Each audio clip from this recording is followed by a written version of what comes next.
Kapısın duyeni çok, bu kızın ne derdi var? Kapısın duyeni çok, kapısın duyeni çok, bu kızın ne derdi var? Bu kızın ne derdi var? Bu kızın, bu kızın, bu kızın ne derdi var? Bu kızın, bu kızın, bu kızın ne derdi var? Bu kızın, bu kızın, bu kızın ne derdi var? Bu kızın, bu kızın, bu kızın ne derdi var?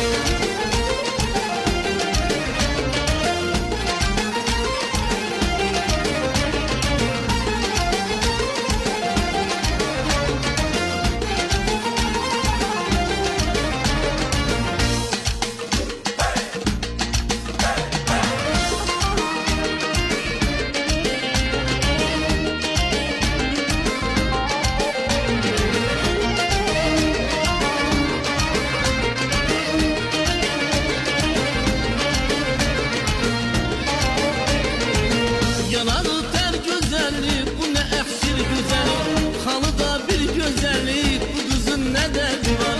Yanarı ter güzellik, bu ne efsir güzellik.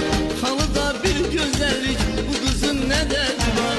Bu kızın, bu kızın, bu kızın ne derdi var? Bu kızın, bu kızın, bu kızın ne derdi var?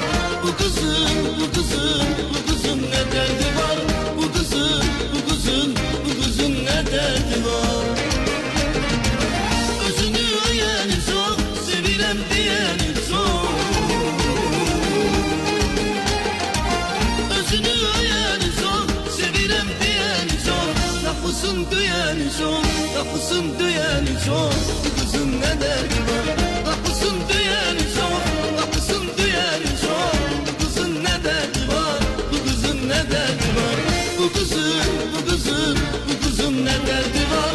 Bu kızın, bu kızın, bu kızın ne derdi var? Bu kızın, bu kızın, bu kızın ne derdi var? Bu kızın, bu kızın, bu kızın ne derdi var?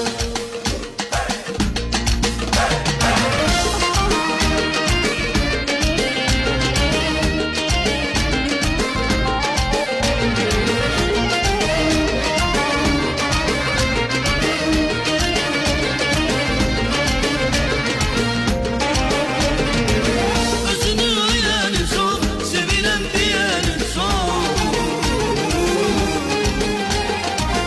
Özünü öyleni çok, sevirem diyeni çok. Kapısın duyeni çok, kapısın duyeni çok, bu kızın ne derdi var? Kapısın duyeni